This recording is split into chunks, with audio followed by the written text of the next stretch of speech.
There have always been those who believe that UFOs, unidentified flying objects, are from outer space. But the truth may be closer to home. I'm a great cynic about UFOs, and I'm quite sure that was mainly our airplanes that were flying around. For over 60 years, in top-secret research bases around the world, flying saucers have been designed, built, and flown. Secreted away from the rest of the main company is a place where they're building flying saucers. Some even claim to have seen them. There was no mistaking what they were. They were flying saucers. This is the secret history of attempts to harness the technology of the flying saucer to produce the ultimate military plane. These are the real UFOs.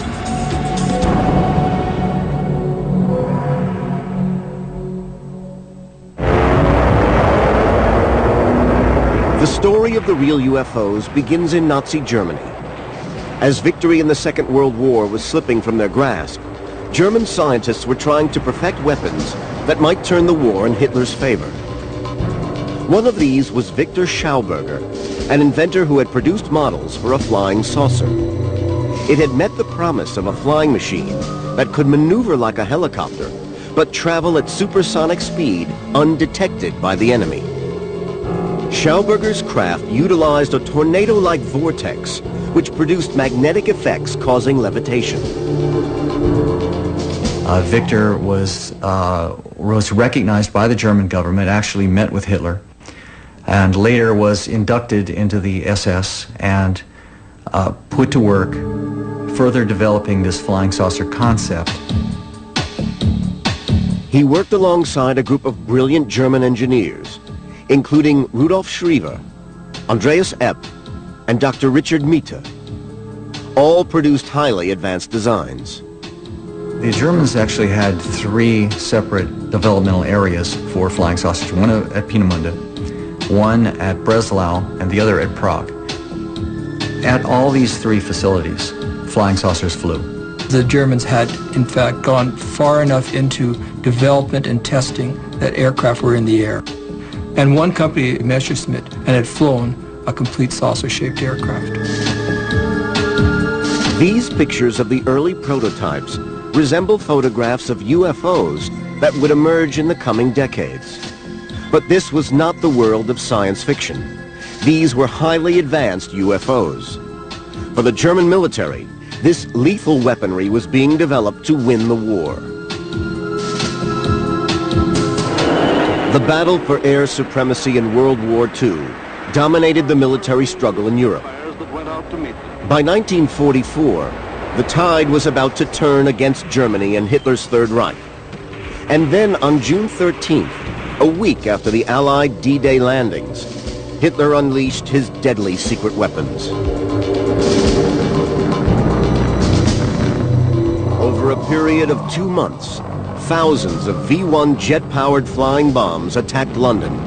Some were shot down from the ground, others in the air. This deadly development in warfare technology was to start a whole new era of military aviation history. The use of flying saucer technology to produce even more efficient killing machines was to be the culmination of this research. During the Nazi period, we had a flowering of new thought, of scientific thought, of technological development. These scientists were freed up to do a lot of work. They developed science in every field that is relevant in our lives today, and as a matter of fact, we're still living off that carcass. But there was nothing new about the basic principles of rocket science. Since the 1920s and 30s, there had been an explosion of innocent enthusiasts experimenting with rocket propulsion across Europe and America. But what the Nazis were doing was anything but innocent.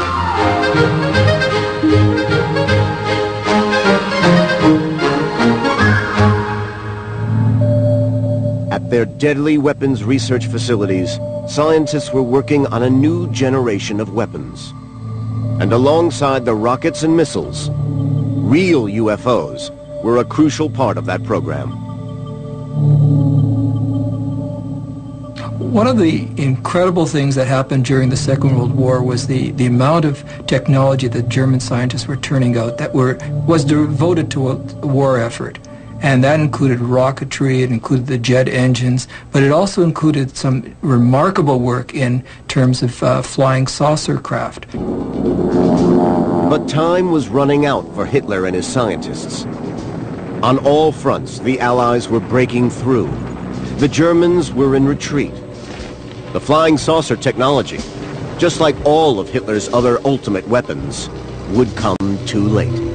Even right to the very end of the war, it seems they really believed that these super weapons, these super delivery systems, were going to be able to at least stall the Allies and they were going to be able to arrive at some sort of political settlement of the war. Hitler's dream of winning the war with his super weapons never came. By May 1945, the final battle for Berlin had started. The war in Europe was virtually over. But this was only the beginning of the story of the real UFOs. Within 3 months, the Second World War came to a dramatic and horrifying end. At 8:15 in the morning of August 6, 1945, the Enola Gay, a B-29 American bomber, dropped the first atomic bomb on Hiroshima. With the war finally over, the former Allies had now become rivals. The Soviet Union and the West would soon be locked in a battle for the latest military technology. Well, at the close of the Second World War, all the former Allied powers were engaged in a race to capture German technology. Americans captured a complex for the manufacturing of B-2s and the plans for many other missiles, but the Russians captured the latest models of jet aircraft from the Germans and a good amount of rocket scientists. But the key question was who was going to capture the real UFO scientists. The secrets of German rocketry and missiles was not the only technology to fall into Russian and American hands. The Cold War was about to begin, and alongside the very public nuclear arms race, with its displays of missile hardware, there was also another secret arms race going on, which the public knew nothing about. This time, to find the ultimate flying machine, a flying saucer from the world of science fiction.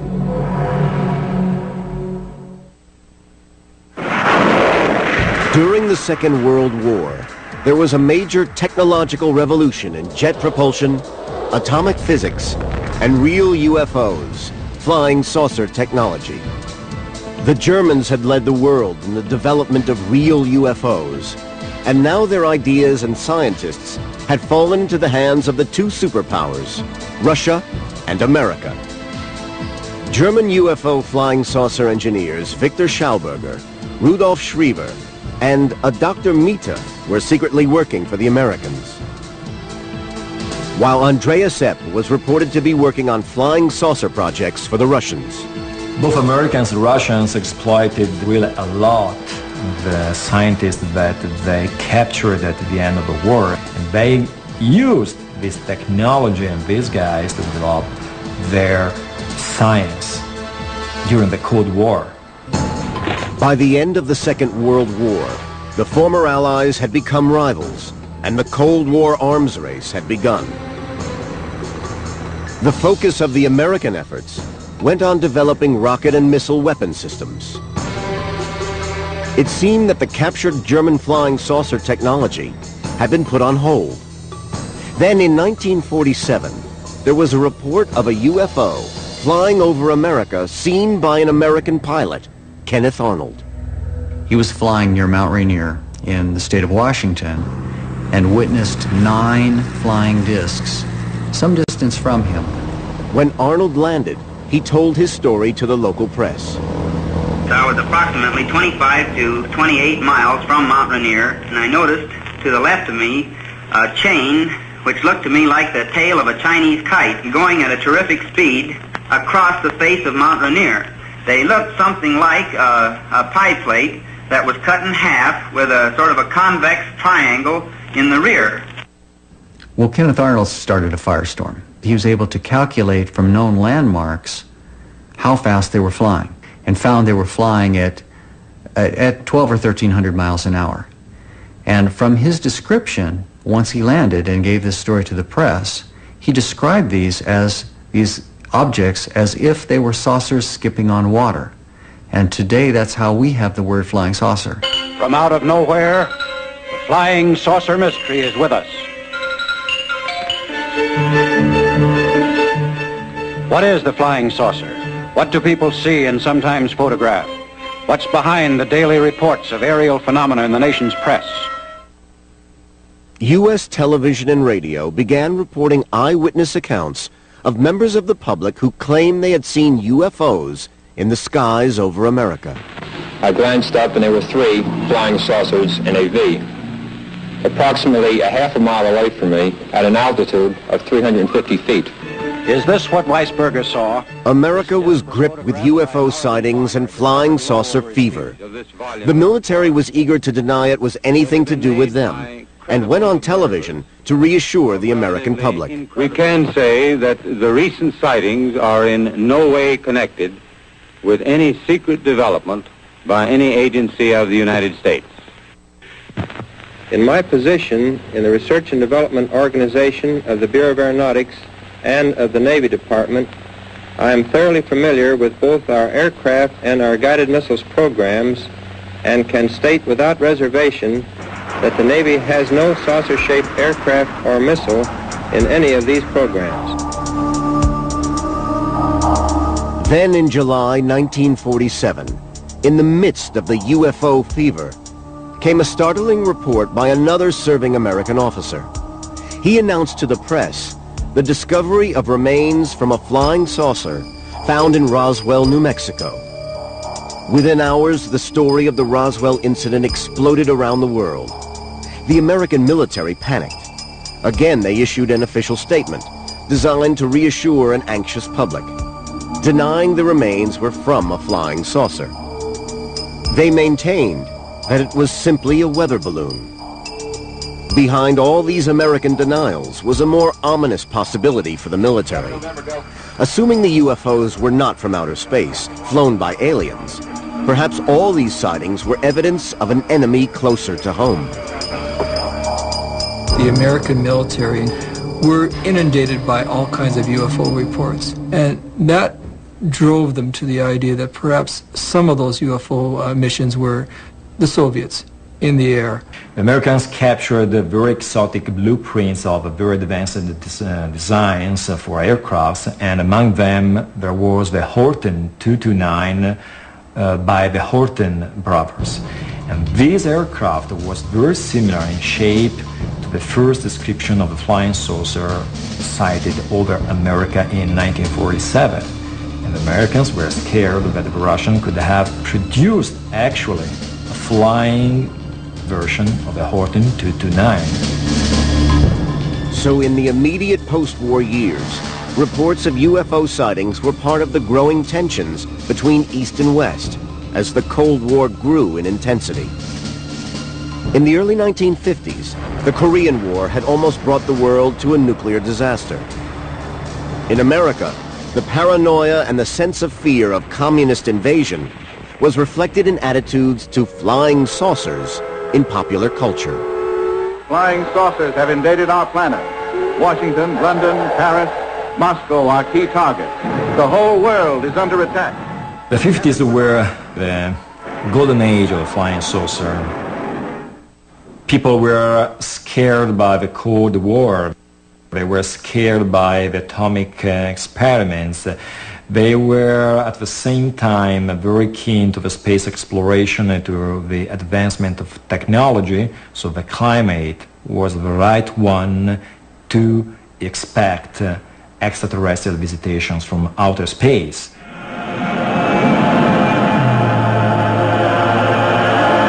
Gee whiz! Invaders from Mars. He saw them land from outer space. He saw them capture innocent people only to destroy. But for the American military, the continued rumors and speculation was ideal camouflage for the real UFOs. All over the deserts of America were sites like Area 51, White Sands, and Los Alamos, where alongside missile tests and space programs, there were hundreds of other mysterious top-secret projects.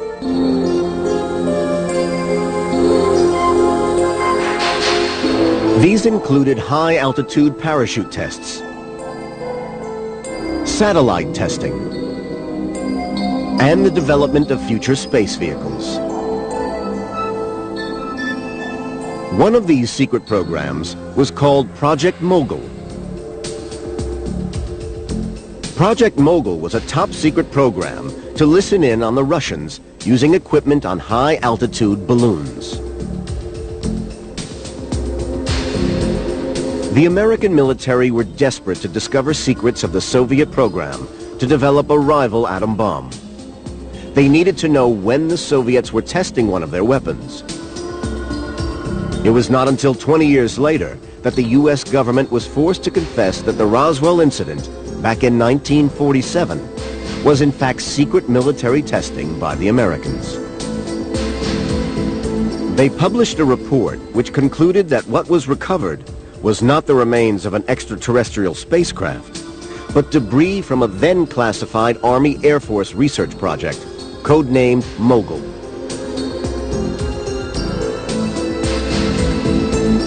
But there was good reason for the Americans to be frightened of the Russians.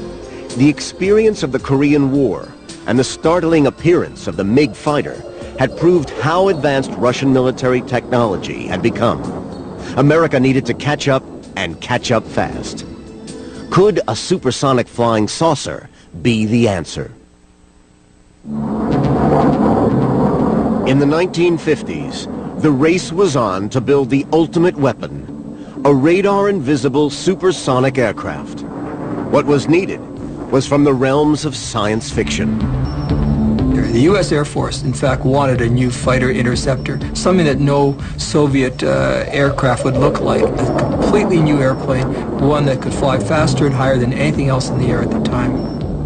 In 1953, the CIA discovered that Avro, the Canadian aeronautics company, was working secretly on a revolutionary aircraft, a flying saucer. This was the brainchild of a visionary British aeronautical engineer.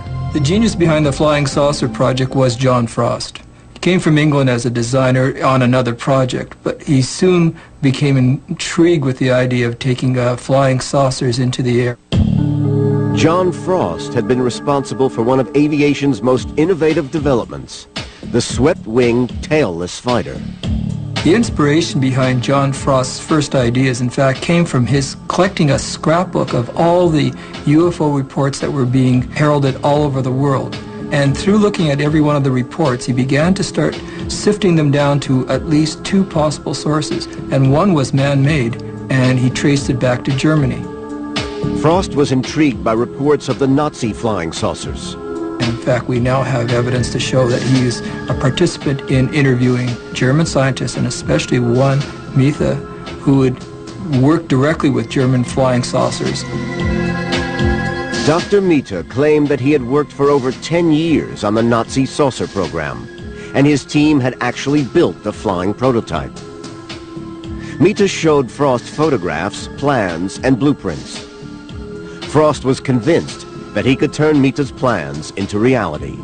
John Frost had the promise of something that no one else could deliver at that point, a supersonic, more than twice as fast as the speed of sound aircraft that could fly higher and faster than anything else out there and never needed a runway or any airfield to operate from. In 1952, the Canadian Avro Aircraft Factory concealed one of America's most highly classified and top-secret projects.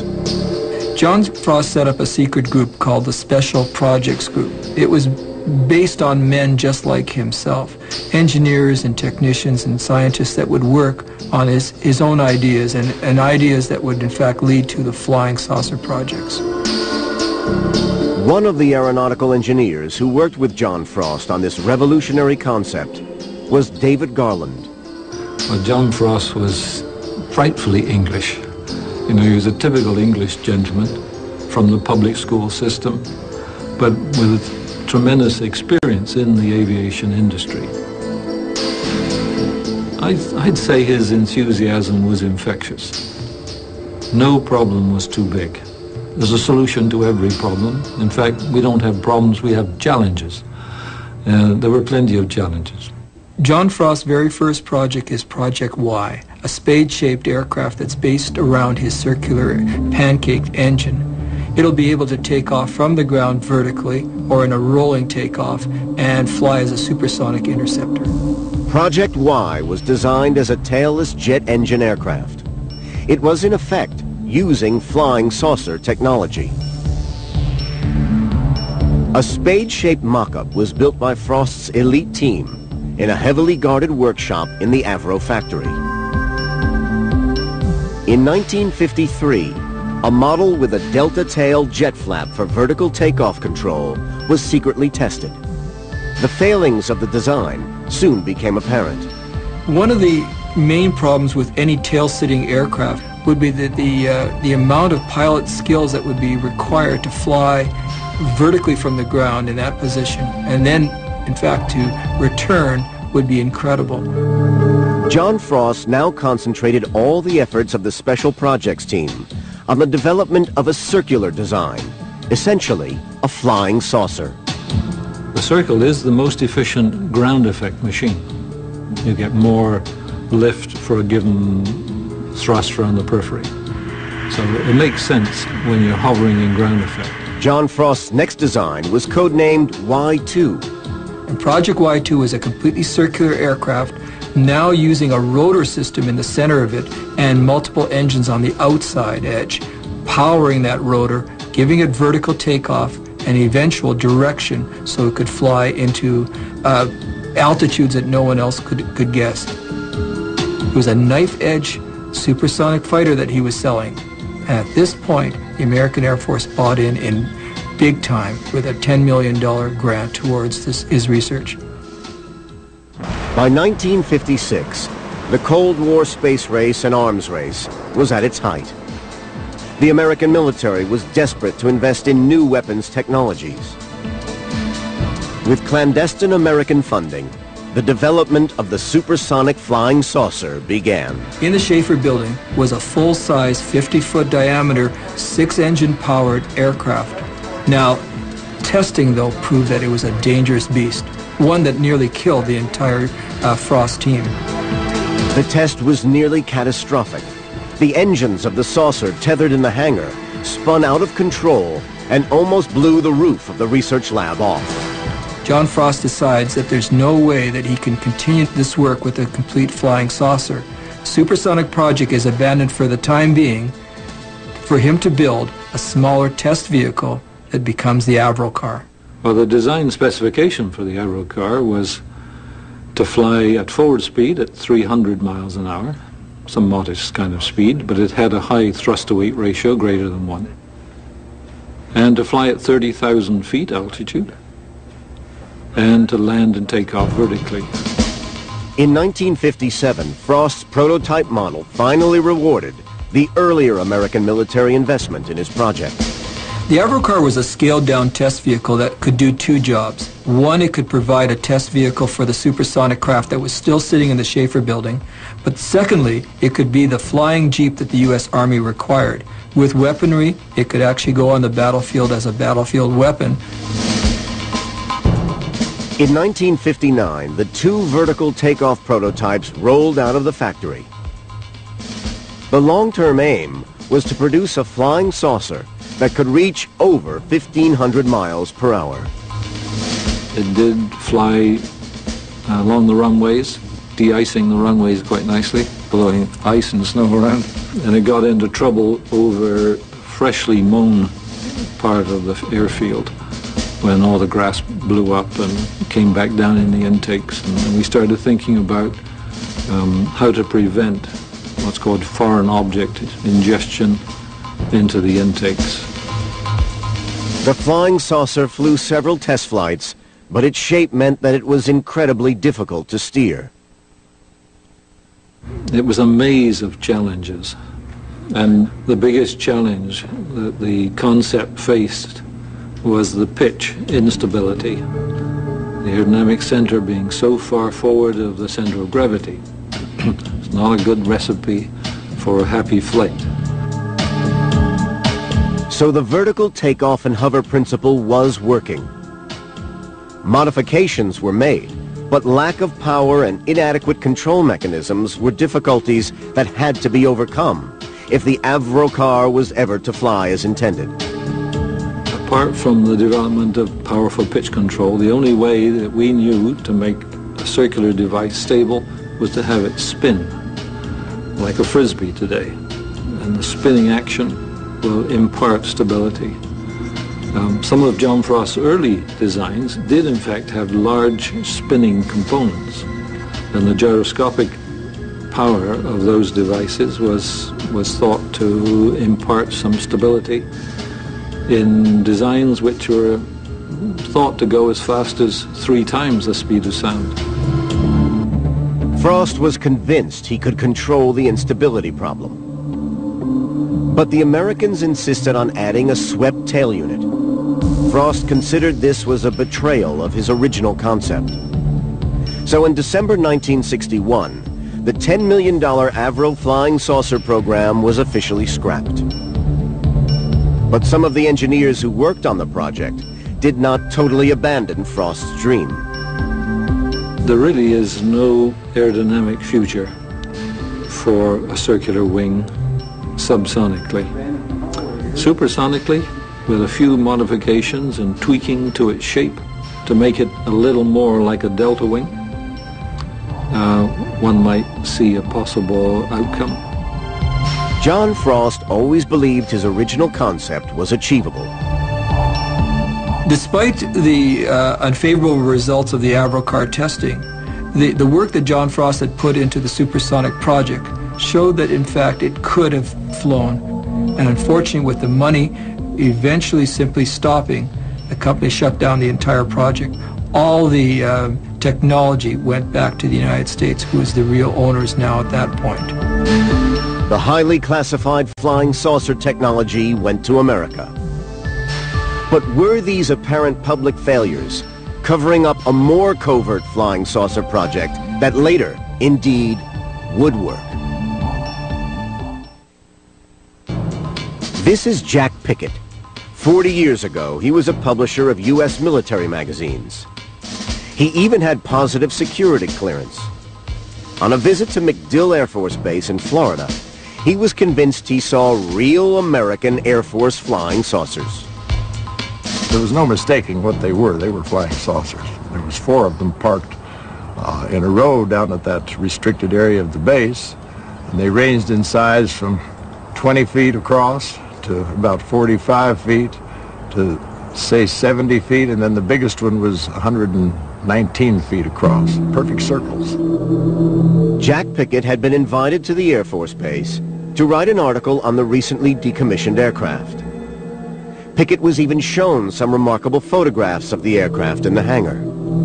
He showed me photographs of many of these aircraft in flight, in formation. He showed me photographs of them with jet escorts, regular type escorts, flying with them. Military researcher Michael Schratt has been investigating the Pickett story for the last 10 years. This one was 119 feet across. Schratt has worked closely with Pickett to produce a series of photo reconstructions of the experimental aircraft which Pickett saw. What Pickett was shown seemed incredible, but he was assured that indeed these were real experimental flying saucers, and this was the evidence that they had actually flown. I said, well, how fast did they fly and how high? He says, well, we achieved space flight with them. And I asked him pointedly, any aircraft that flew that high and that fast, why are you discontinuing them? why are you scrapping them? He says, well, we've designed better versions with less maneuverability problems. Pickett wrote his article and was ready to publish, but at the last moment the Air Force withdrew permission and took back all Pickett's photographs. He stands by his story and remains convinced of what he saw. Well, I saw the photographs of them in flight. I walked up and touched the actual aircraft themselves. I really examined them, and it was, no question about it, it was a remarkable aircraft, and it looked just exactly like what flying saucers are supposed to look like. In between... Michael Schratt is convinced by all the evidence that indeed Jack Pickett's story is true. I believe that these were the original, true, authentic articles because I've spoken to Jack for over 4 years now. He's remained consistent throughout, never changed his story. The aircraft that Jack kicked the tires on were capable of 15,500 miles per hour, and I think that's one of the reasons why it's still classified to this day.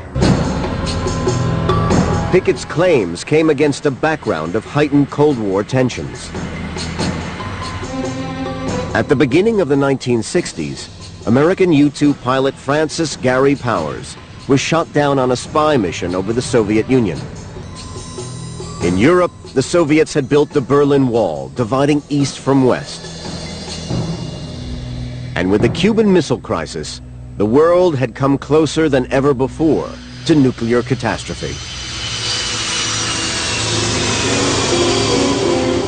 This could be the beginning of the end for the... As in the 1950s, popular culture reflected the fear and paranoia of the times.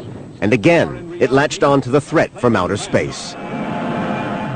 The nations of the world mobilized their armed might, rushing to defend the Earth against the unknown weapons of the super race from the Red Planet. There was suddenly a wave of UFO sightings. We jumped out of the car and stood by the side of the road just as this thing passed over our heads, barely above the treetops.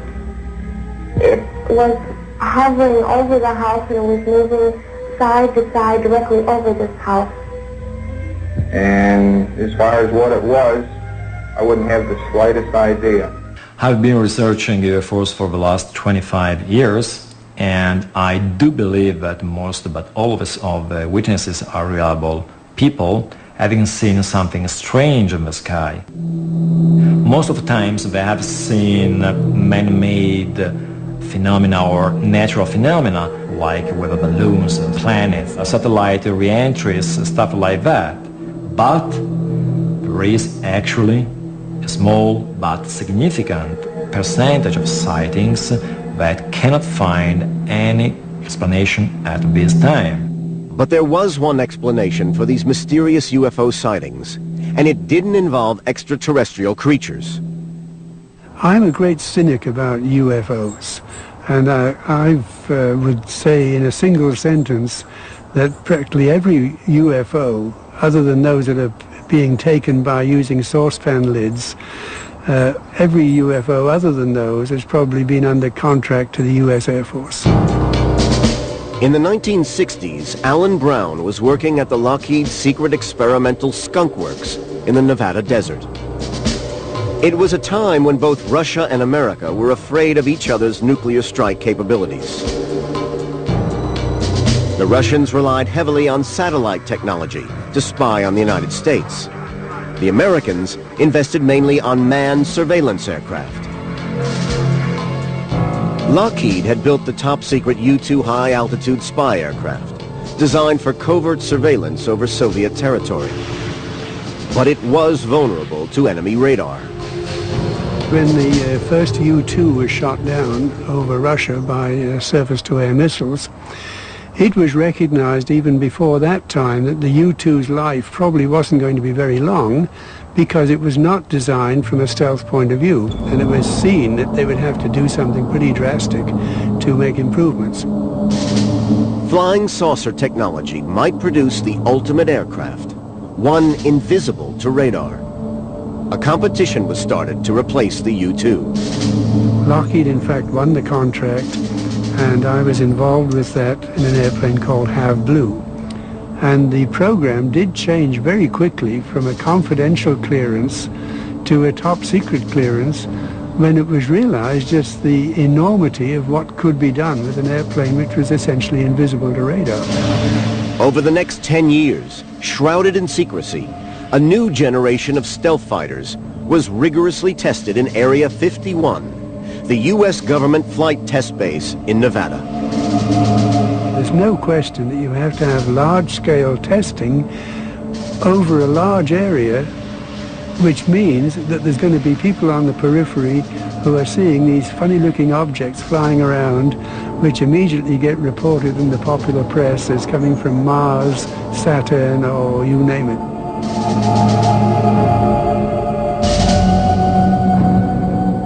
So Jack Pickett's story might be true. Throughout this period, it was the U.S. Air Force that was developing aircraft capable of evading enemy radar. Just what the pioneers of flying saucer technology always promised. What's more, 12 years later, there was another witness who seemed to confirm Jack Pickett's account.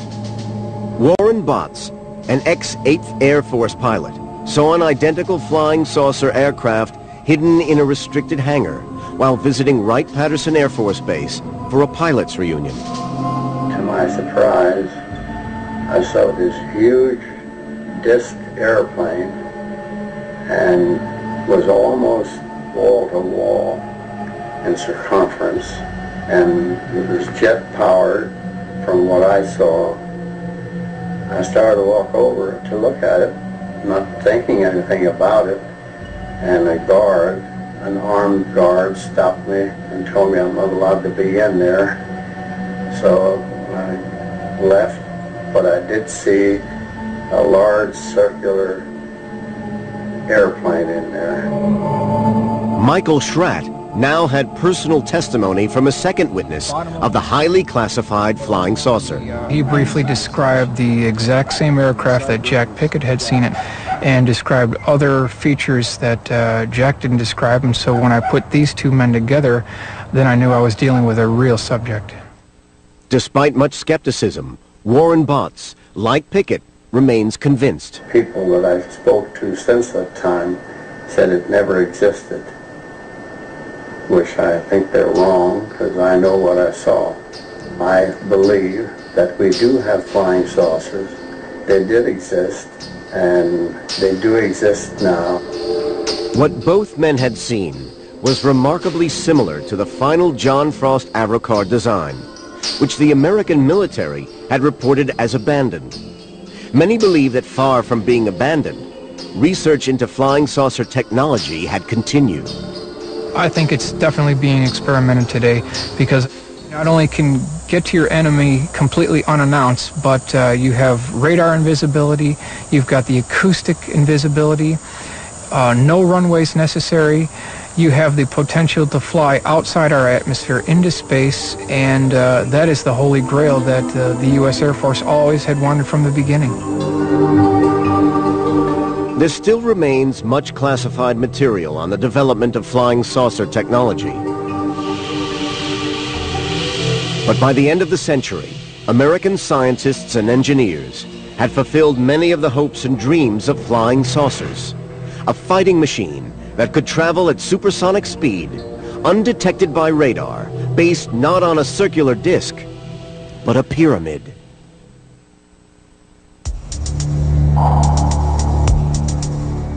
For a period of 15 years, this revolutionary aircraft was classified as a black project, one of America's best-kept secrets.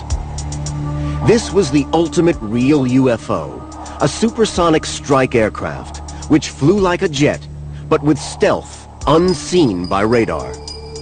In 1988, the Americans decided to reveal it to the world. There's an interesting aspect to the reason why the F-117 was exposed to the public at the end of 1988. The airplanes had been restrained to only flying at night. So the pilots are stuck into this airplane on a totally dark airfield in the middle of Nevada. And we, in fact, did finish up losing a couple of pilots by just purely being disoriented in night flying. At that point, the Air Force decided it had better start flying during the day, and if it was going to do that, it was going to give some indication of what was flying, so we weren't going to get a whole raft of more UFO reports. In order to evade radar and surface-to-air missiles, the Lockheed stealth fighter, the F-117, adopted some of the concepts of the flying saucer. Principally, the idea of the shape of the aircraft determined its visibility to enemy radar. We got a radar cross-section that was substantially better than anybody ever expected. And the main reason was that we took a different approach to analyzing stealth than had been done in the past, and found out that basically a very shallow pyramidal shape with highly swept back edges gave a much lower cross-section than anything had been done before. Within 1 year of the stealth fighter being declassified, the Soviet Empire began to disintegrate. On November the 9th, 1989, with the collapse of the Berlin Wall, the borders between East and West Germany were open. The Cold War effectively had come to an end. But it wasn't long before the stealth fighter saw its first combat, spearheading the assault against a new enemy in the Iraq War. Its invisibility to radar, combined with precision bombing, shocked the world. We could go in there, drop the bombs exactly at the altitude we wanted to with enormous precision, and take out exactly the targets we needed without being seen. And the whole of the Gulf War in the 1991 period was conducted where we had thousands of sorties and we didn't even get a scratch on one of our airplanes. The unique abilities of the stealth fighter were demonstrated in the Gulf War, but there remained one basic failing. It had to be designed around the needs of a pilot. Future fighting machines are going to be pilotless. I think the cost, politically and morally, of losing highly trained crew these days seems to point in the direction of UAVs, unmanned aerial vehicles. There is nothing new about the concept of pilotless aircraft. From the early days of flight, many have experimented with the idea. Some with a degree of success. The development of unmanned spaceflight has opened up future aviation possibilities. The biggest issue in the future is certainly unmanned aircraft. And we can also go down to miniaturized airplanes, which are the order of 6 inches in diameter, and fly those into buildings. And in fact, the whole scope of what can be done in the future is just enormous. It's mind-boggling. The future is, perhaps, in this new generation of flying machines. The latest Sikorsky Aerobot is capable of high-speed hovering, vertical takeoff, and landing. But these vehicles seem a long way from the dreams of Hitler's flying saucer engineers. Machines on the edge of science fiction, capable of phenomenal supersonic speed. Perhaps the science of flying saucers was never a reality. As long as you stay close to the ground, you've got yourself an efficient lifting device. It does not make an efficient wing in free air at all. It's just not an efficient shape. And only flying saucers from outer space have been able to do anything with it. And I think they're probably just a figment of the imagination. Others insist not only that the dream of flying saucer technology is possible, but that concealed from us all, it has already been achieved. I think that this is the biggest secret that the U.S. Air Force has, and I believe it's high time that the facts about the U.S. Air Force jet-powered flying wing disc program be declassified. There's absolutely no threat to the national security, and it's time that this bird come into the light. Some of the latest inventions are now in the public domain, but a great many remain secret, fueling more speculation over UFO sightings across our skies. The dream of the ultimate flying machine is still unfulfilled. He wanted to prove that he was the biggest, so he built an entire country in a way that glorified himself. Only ruins are left from Ramses II's empire, but with 21st century technology, he'll reveal the full scale of his ambitions. The Lost Worlds, next on the History Channel.